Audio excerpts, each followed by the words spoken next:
On today's episode with Jeff, we talk about going from oil and gas industry to starting a restoration business, avoiding overthinking, building a business with a mentor, exiting companies for millions of dollars, and building a coaching business and a personal brand. This is a great episode. Make sure you listen right to the end. The intention of this podcast is to explore the mindset and actionable strategies that empower entrepreneurs to achieve success in all aspects of life, while inspiring listeners to confidently pursue their own ambitious dreams. The reason I do this podcast is because 10 years ago, I knew I wanted to start a business, but I had no idea where to start, no role models to follow. So the goal is to provide that inspiration for new entrepreneurs and to provide fuel for those who are already doing it. Joining us today is Jeff McCallum, a business leader, a 3-time author, sought-after mentor, and performance coach for aspiring entrepreneurs. He's a founder of ABK Restoration Services and North Solutions. Jeff knows what it takes to build a successful business and create an entrepreneurial legacy and life that you love. So thanks so much for coming on today, Jeff. Thanks for joining. Hey, my pleasure. I'm pumped, ready to go. Love talking business. Great to have you. Absolutely. So can you start off with, tell us a little bit more about ABK Restoration Services and NORHAS. What did that journey look like and how did that evolve? Well, I knew early on in my life that, I was working up north at a gas plant and I thought, well, is this it? This is my life? And I realized that I had zero mechanical aptitude and that was not my thing. I wanted to work with people and I had this big dream of building a company. I wasn't even sure what it looked like. All I knew that is when I started reading different books on, I think it was Wayne Dyer's first book, Pulling Your Own Strings, where I realized you could control your own destiny, as it were. And I ended up in an industry that was, nobody knew about restoration. The fire and flood restoration industry was it was at its infancy stage. It was early, like 1990. People didn't know, okay, who do you call when you extract water, that type of thing. So anyway, I jumped in both feet with that, and I grew with that company and kept putting money back into the company, and eventually, literally 25 years or 20 years later, I started NORHAS, and it was an offshoot niche of ABK Restoration Services. Awesome. And then you were able to exit recently from both of those companies? Yeah, 2020, I sold both of those companies. I had partners in the NORHAS Solutions, and I owned the other company, ABK, the original company, myself.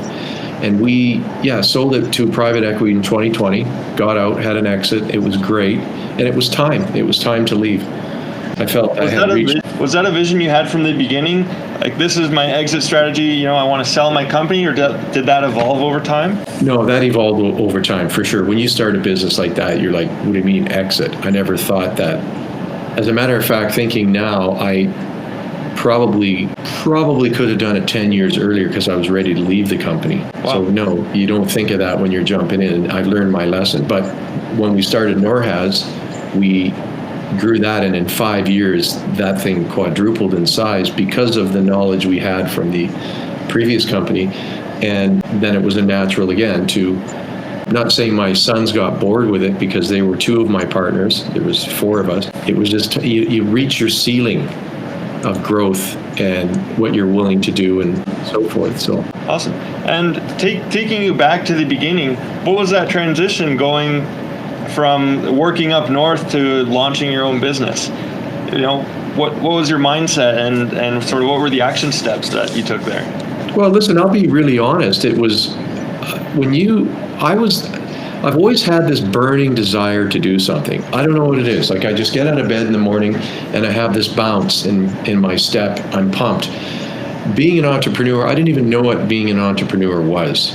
As far as I could see back then, being an entrepreneur was reserved for people in Forbes magazine back then. The way that word gets tossed around now is completely different. But yeah, it was really, actually what got me out of the North Country was I bought a taxi business. I just wanted to get out, and back then it was the 80s, and there was so much work. There was so many jobs you could pick and choose from. But anyway, I my first business that I started was the taxi business.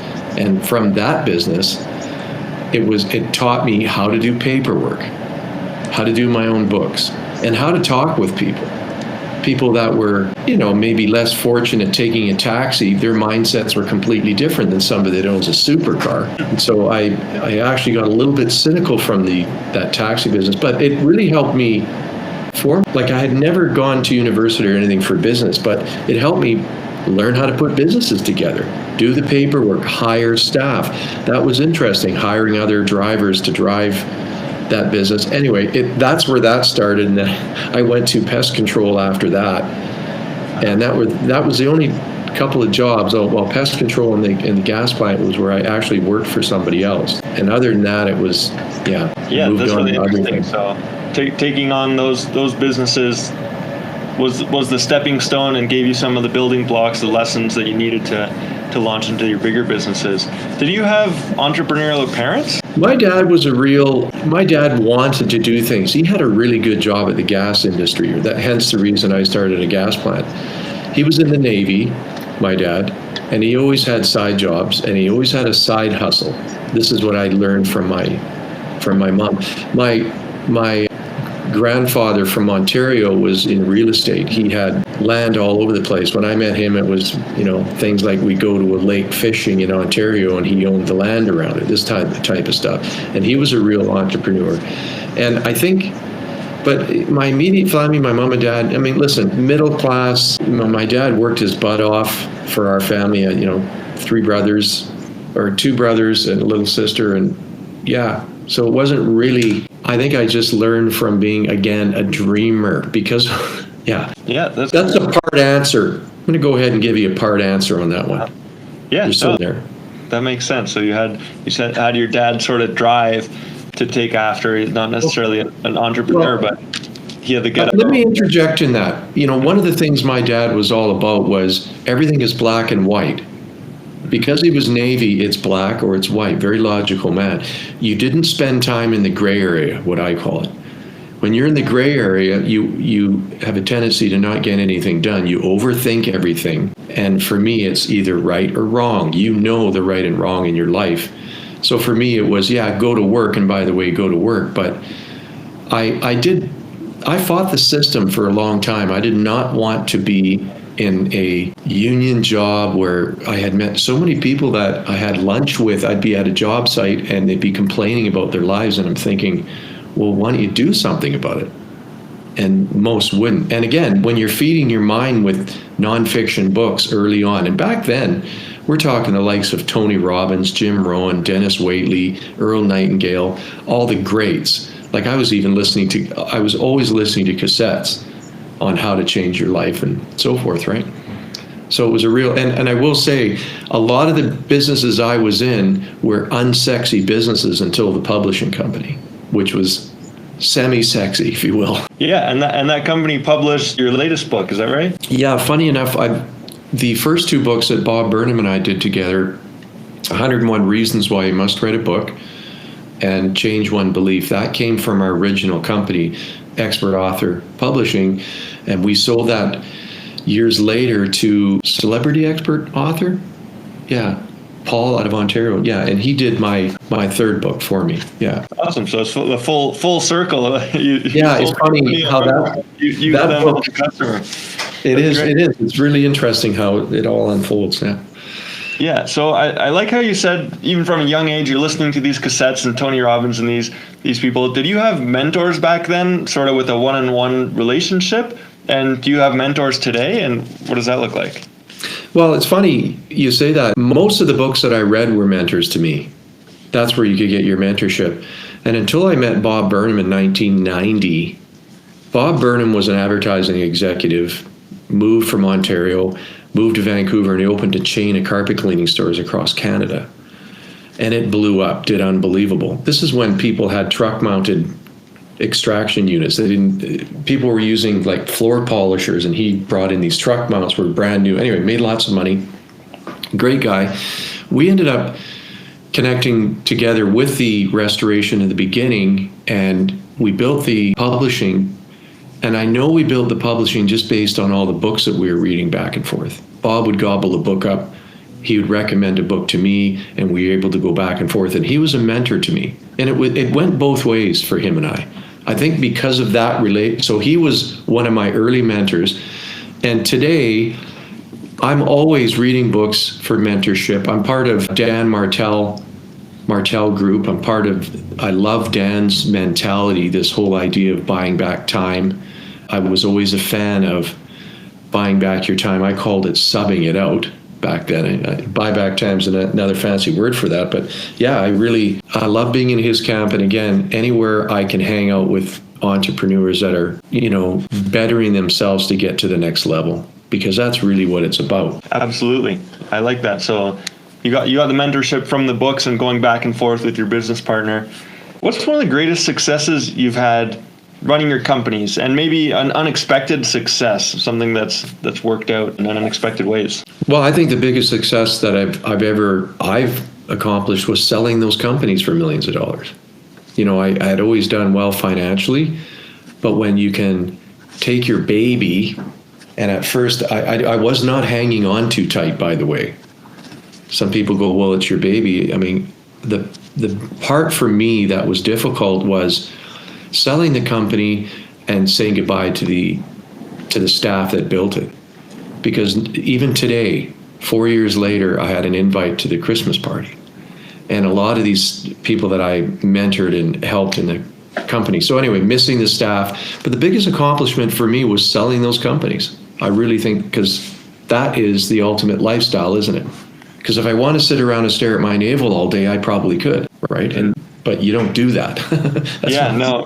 That's not part of your nature. So the flip side of that, what's one of the biggest obstacles you had to overcome in building these businesses? Wow, there's so many, but ones that really stick out for me, the one that really stuck out for me the most, this is going to sound weird, but it was when you're busy taking on a lot of work and your bank account can only handle so much work. So basically accounts receivable. I'll get right to it. I'll never forget when I was being owed about $1.2 million in receivables and I had no way to make payroll. So you'd sit up at 3 a.m. in your mind trying to sleep going, how am I going to make payroll? That always sits with me. That's the one that I always remember the most because I learned the most from it. It helped me.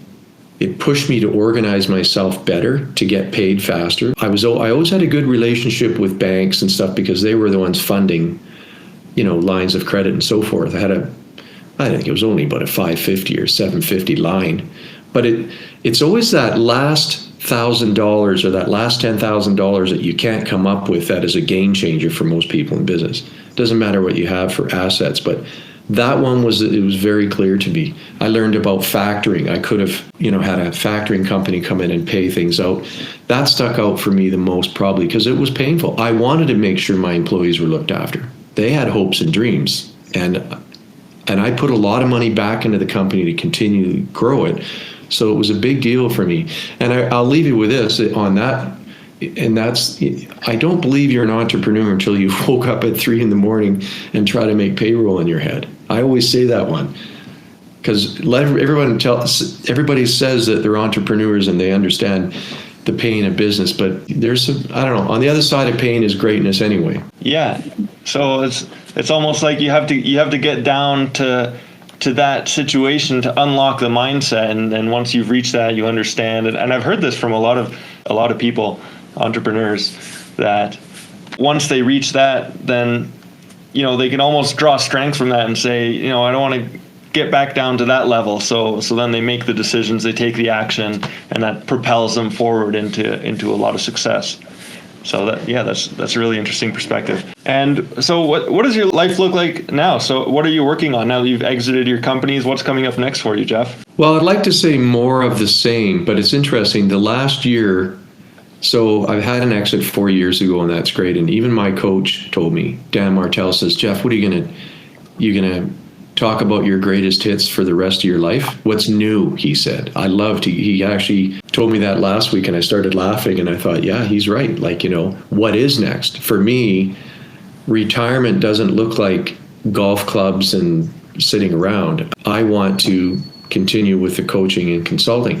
Matter of fact, when I was in the businesses that I bought jeffmccallum.com a long time ago. I was into the URLs back then. I bought a couple mentorship URLs like Los Angeles Mentors and Vancouver Mentors because I wanted to mentor people and I didn't know what it looked like. So fast forward to, that was 5 years ago or something. Fast forward to now, it's been a year that I've been advertising online And that whole business, the online business, is completely different in the brick and mortar service industry. I had a taste of it when we had the publishing company because we were doing article marketing and different things back then. But yeah, what's new for me is more of the same, except with, less employees. When you have hundreds of staff and there's so many, I don't need all the stress of building a company. I just really want to build a motivational consulting coaching company. That's what I want to build. And Yeah, absolutely. And yeah, your book's proof of that. I'm very excited to read it. I have it on order. So getting into that topic of growing the business online now versus brick and mortar, what does your social media strategy look like? And what are your thoughts on personal branding? Well, what it actually looks like is, it's been a year for me, and I realize there's a lot of moving pieces, and especially with artificial intelligence. AI is blowing my mind. There is so many different things that AI can do. If you need any ideas, I've noticed, you just go on AI and you just boom, any email sequences, you've got it. I have a virtual assistant that is actually related to me, which is interesting enough, and she does a lot of my social media, but I find I'm getting more comfortable in front of the camera to do more content because I realize it's all about content. I just think it's a big learning curve. And this idea, there has never been, and I know, man, I said this 10 years ago, there has never been a better time to be in business, but there really, truly has not been a better time to be in business. The way the internet now is and the way we're so connected. I remember in 2020, when I sold the companies, I had all this time on my hands, and a lot of us did because it was COVID, and I spent a lot of time online speaking on the app Clubhouse. I thought, here I'm talking to people all over the world about their angst of COVID and their business models and where they're at in their life. Talk about open up your world. I mean, the internet it's a pretty cool place to be. Matter of fact, more people meet online now. When you look at who dates who, online is the biggest factor now. Versus back then it was a pub anyway. You know what I mean? Yeah. But I'm all for it. I'm all for the branding, and I want to just enjoy the process and grow. It's all about growth, man. Yeah, absolutely. It's huge, absolutely huge opportunity there. And that gets me excited when you say, now's the best time to be in business. I absolutely agree. So what does the future look like for you? What do you get excited about for the next 5-10 years? Yeah. So what it looks like for me is I'll throw this model out there. I love the group coaching because the group coaching challenges you to come up with new material. And when you listen to somebody, when somebody gives you a problem, you have to unpack that problem and help them with that problem, even if that's just listening. And even if you don't answer it, so you have to, because once you hear it, you can't unhear it. It's interesting. So it helps you just grow naturally. And of course, when you read a book, one of the biggest growth strategies that Bob and I had, and we didn't even know it, was that we'd read the same books and we were able to use those principles on our employees. We were able to motivate them this way because we read it in a book type of thing. And that's it, so bottom line is teach it. So when you're teaching group coaching, from there, group coaching will look like maybe I'll put a summit together and it will be in Mexico or Hawaii. That's the thing I like about, if you see the business models out there today, a lot of these guys, a lot of influencers and a lot of coaches are getting their team together. They're selling these masterminds for 20 grand and you go sit on a beach in Spain type of thing. I like that because, again, proximity, bring the people together. Because when you bring entrepreneurs together, they're like-minded, aren't they? We're all a little bit crazy, a little bit ADHD. But again, that networking is so powerful. And I know Dan just said that last week at the summit. It's what happens outside in the lobby. And it's so true that I've met so many great people at so many seminars through the 90s and 2000s.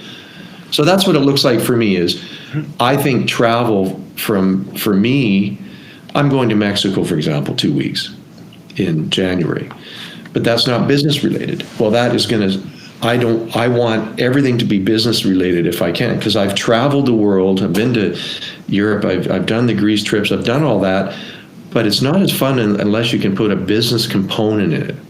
I know we all need time to recharge and stuff, but that business component, it's just a great thing. You growth and have your holiday at the same time. Hopefully that answers that. Absolutely, yeah. So that adds you're adding connection and meaning into these trips when you're going, like you said, with the like-minded people, the entrepreneurs. Mm-hmm. And I like what you said earlier about, you take these concepts from the teachers, your mentors, you first apply it to your employees. So it's like you're coaching employees to help grow them, and now you have those skills and you can apply that to coach other business owners. That's great. So next one.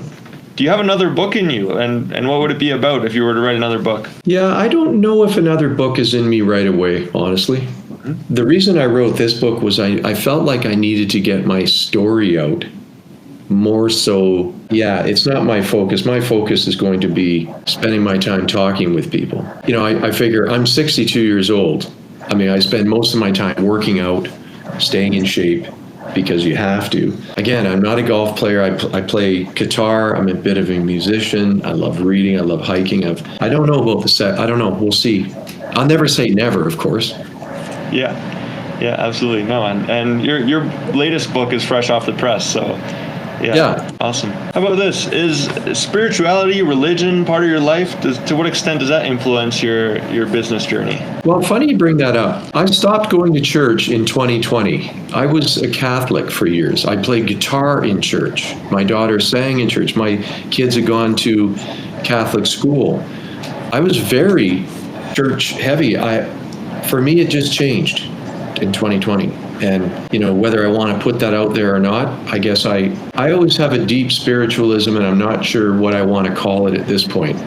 But I do know I'm a big fan of, what you think about, you become. I'm a big fan of that.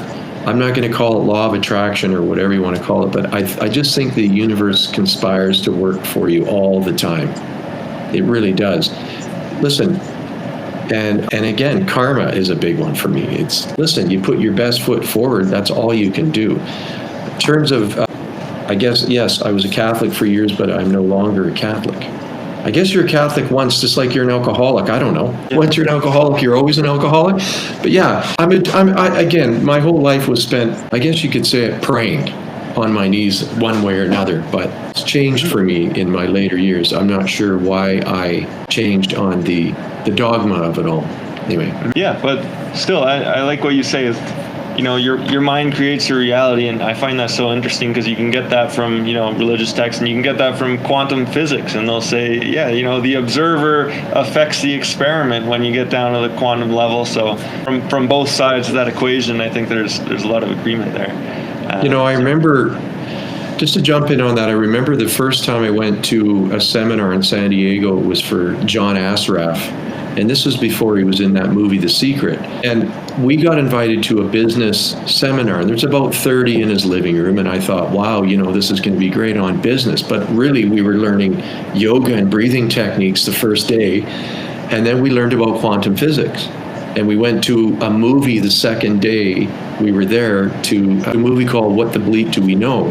And it's exactly what you just said. It opened up my mind to the possibility of this quantum idea, right? And I will say, on my hutch behind me here, I just cleaned that whole hutch because I'm moving this stuff out.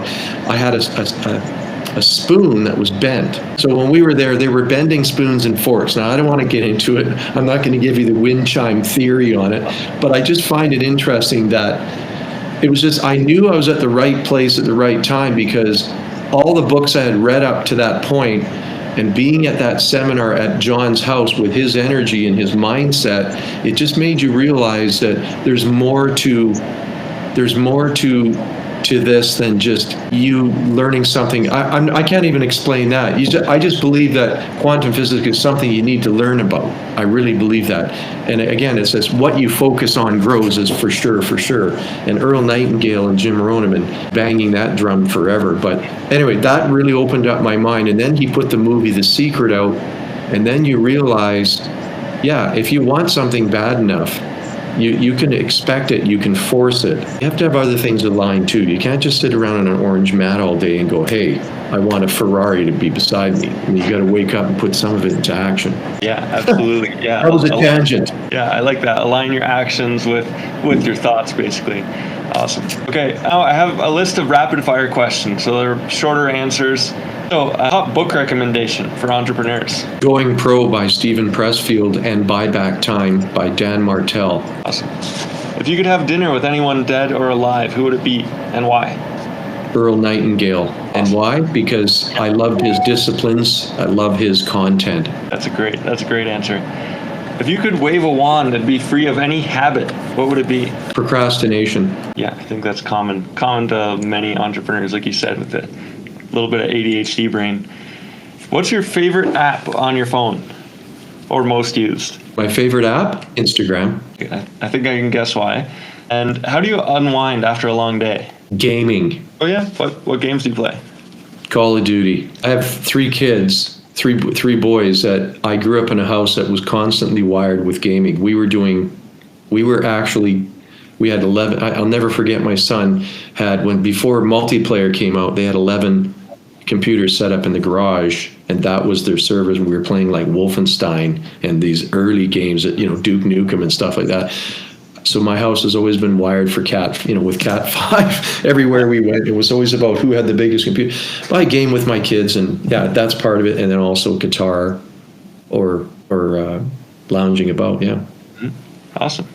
And what's the best way for people to find and connect with you? Probably Instagram. So my Instagram is at Jeff S. McCallum. Okay, great. And then can you talk a little bit more about your coaching program? Because I know some of the listeners might be interested in, hey, I want to learn from Jeff. What does that look like? Well, for the coaching, it's 1 hour every Tuesday, 1 p.m. Pacific. About 20 minutes of what I've been learning and what whether it's marketing or anything it can do to help you. And I do a lot of service companies, but it's weird. I have a mixed bag in there. Anyhow, so it's 4 Zoom meetings a month, and you get access to me by phone, and it's 2 phone calls a week. That depends, but it's a base price. It's not that expensive either, because I just want more people in there. I just want to take what I've learned and move up to the next level. Amazing. That's a great attitude.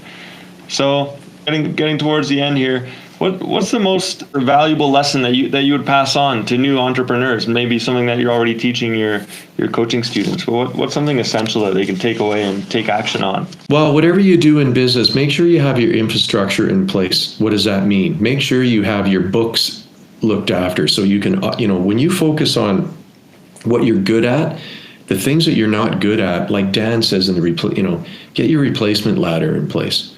Make sure you have everything covered in your infrastructure. It's kind of like, it was a quote Bob and I used to say to ourselves, if you can make 69 cents online and you've got that infrastructure and funnel, we'll call it now funnel. This was before Russell coined the term funnel. When you have your sales process in order, if you can make 69 cents online, you can make 69,000 online. And that also goes for offline. It's a lot of business owners, they don't get their bookkeeping in order. They don't get their nose into the books enough.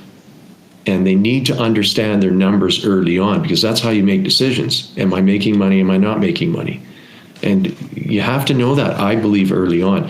And of course, the other one is just the disciplines of learning and hanging out with the right people. And here's something I'm known for a quote, and it's, would you rather be right or successful? And for me, I do not want to spend my life being right with everybody.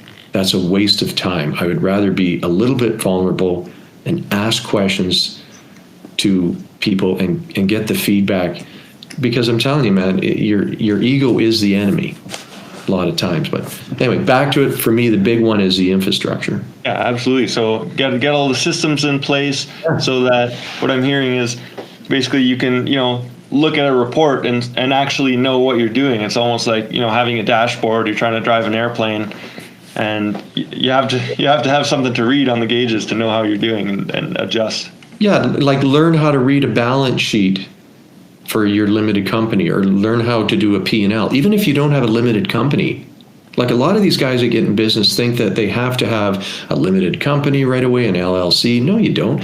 You can be a sole proprietorship, but you still need to know your numbers. Behind me in this hutch is my first set of books I kept they were by hand when I did my first year, 78,000 in gross sales. And I did all the entries myself, and we were laughing about it the other day, looking at these numbers, just crazy stuff. Like I'd put $16.86 for banking fees, and it went from 78,000 in gross sales to millions of dollars later. And the only way you get there is getting out of your own way and asking the right things and getting your ego out of the way. But it's not just about having that funnel, it's about the whole package. Who is your bookkeeper? Do you really understand the numbers? Or I don't know, man, because a lot of people I talk to go, well, I don't know, my accountant knows that. Or no, not good enough. If I had people doing projects, and we had hundreds of projects on the go, I'd go, what is that job worth? Well, it's worth this, Jeff. Okay, thank you. Not, I don't know the number. And again, when you know the numbers, you can make better decisions in your company, can't you? Right? Whether you should continue here, continue there, invest money there, invest money over here type of thing, right? Buying a new truck, not buying a new truck, buying a new piece of equipment. You get it. Absolutely. Yeah, definitely. That's great. Well, Jeff, it's been a pleasure having you on. I appreciate your time, and thanks for coming on the show. Thank you very much. It's been fun. Great. Well, take care, and we'll be in touch.